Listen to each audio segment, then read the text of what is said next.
What's up, guys? It's Patricia from tarantulaheaven.com. Right here we have Miss Spidey, my grandma Stola Rosea, who is eating her last big roach from my colony.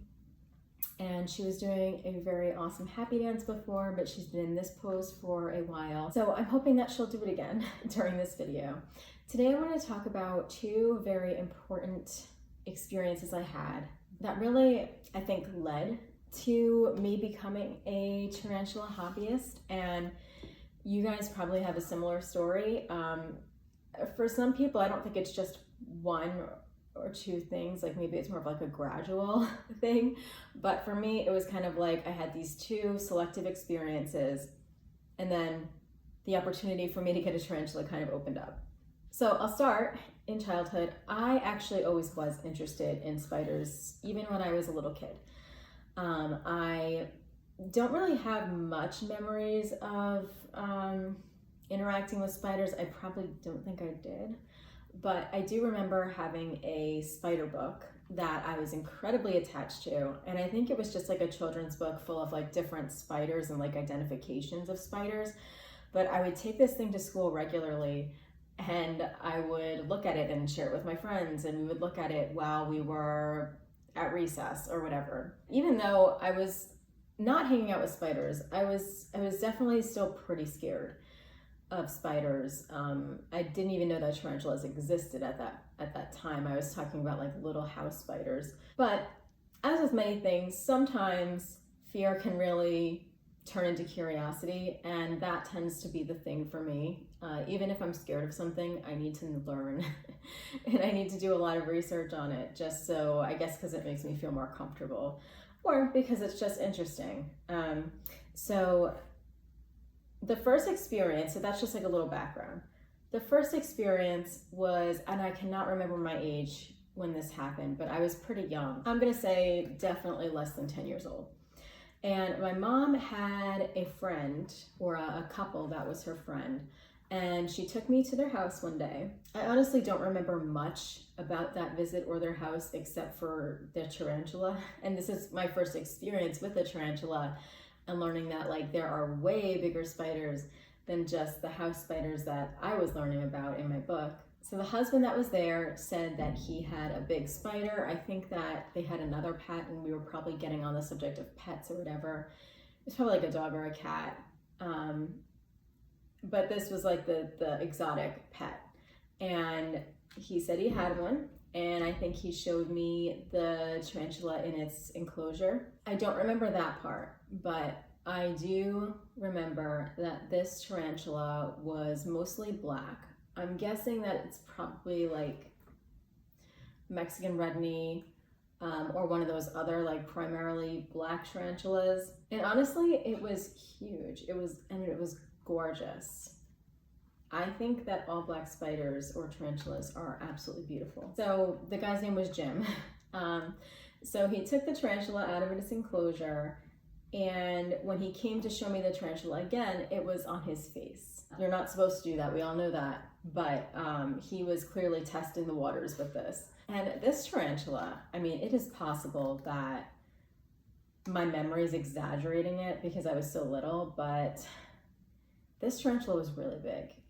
Jim, from what I remember, was a pretty tall guy, and this tarantula covered most of his face, like with its legs and stuff. Like it was a pretty big tarantula. I could be wrong. You know, it is possible that my memory is not completely accurate about that. And you know, when you're a kid, you do exaggerate certain things. But at least in my memory, this tarantula was like taking up a big part of his face. And he was clearly, by doing that, trying to show me that the spider wasn't dangerous, which is not a good idea in terms of how he did that, but it definitely did pique my curiosity a lot more and introduce me to tarantulas. Honestly, that's all I remember from that visit. I imagine that my mom was probably horrified.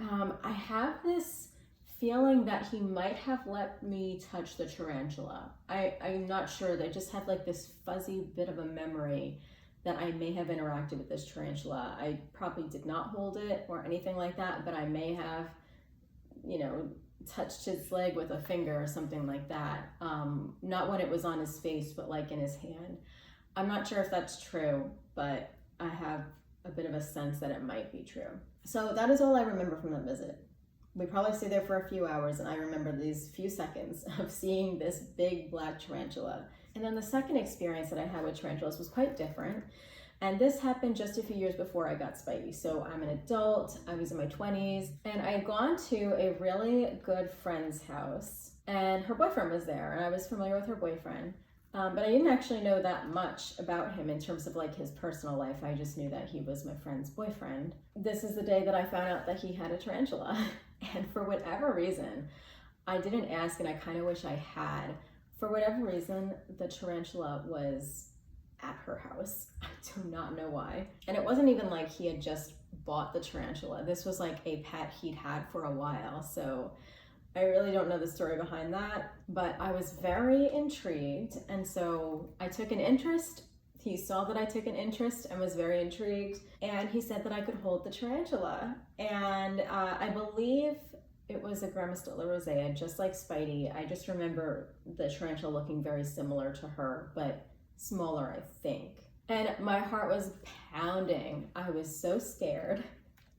Part of me didn't want to hold the tarantula. I was like, this might be going too far.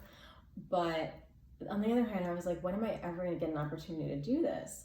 At that time, I was not thinking about ever getting a pet tarantula. But looking back, this might have been the moment where a little seed was planted. And so I did. I held her. It was awesome. I was terrified, and I loved it, and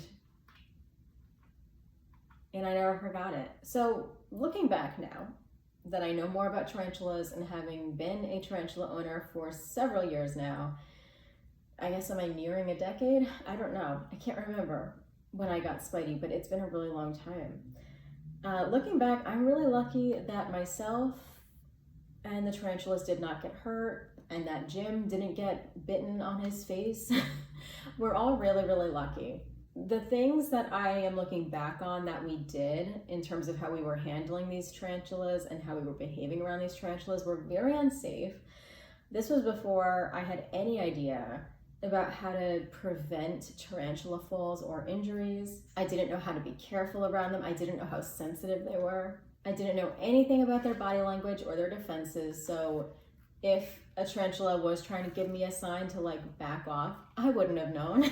And I will say that like in those incidents, my focus was a lot more on my personal safety than the tarantulas, which I think is a very natural thing. However, I think I was too scared and also too young to really understand that you do really have to like accept the responsibility of the animal's well-being when they're in your hands literally, or when you are committing to taking care of them for however long or short. And so here we are, right? And yes, after that experience, it was only a few years later that I would actually get Spidey. And I have held Spidey. I do not hold her very much anymore. Actually, I don't hold her at all anymore because I have a kitten, and the kitten has a very, very strong prey drive. And I honestly don't even want Hiss to see Spidey in the enclosure. So I'm trying to work that out right now in terms of getting a enclosed, safe display for Spidey so that she'll be safe and I can actually like have her out and about. Because right now she's trapped in my closet because that's the only way I can keep her away from Hiss. So I don't hold her anymore, but I will say that when I have held her many years ago when I first got her, and I will say that I became a lot more careful, and I did kind of keep her safety in mind just as much as I was keeping my safety. So yeah, that's how those were kind of like the two seeds that got planted throughout my life. Yeah, throughout my life, I hadn't met many people who kept tarantulas. I had met a few people who kept snakes, but tarantulas weren't nearly as popular as they are now. Now I meet people in passing all the time that have a pet tarantula or know someone who has a pet tarantula. So the hobby's definitely grown. But I am thankful for the two experiences I had. They were very positive. I don't think that if they hadn't been positive that I would have Spidey, and I'm really glad that I do. So I'm thankful for that. You never know where an experience might take you, even if it's decades later or years later. So I'd love to know what your early experiences with tarantulas were like. Did you just like walk into a pet store and just say, I want to get a spider? Or was it kind of like this like gradual curiosity that kind of developed over time? Or did you actually have a particular experience like I did that influenced you? So anyway, thank you for watching, and I'm looking really forward to reading your stories and experiences. And I'll see you next week for Tarantula Tuesday. Take care. Bye.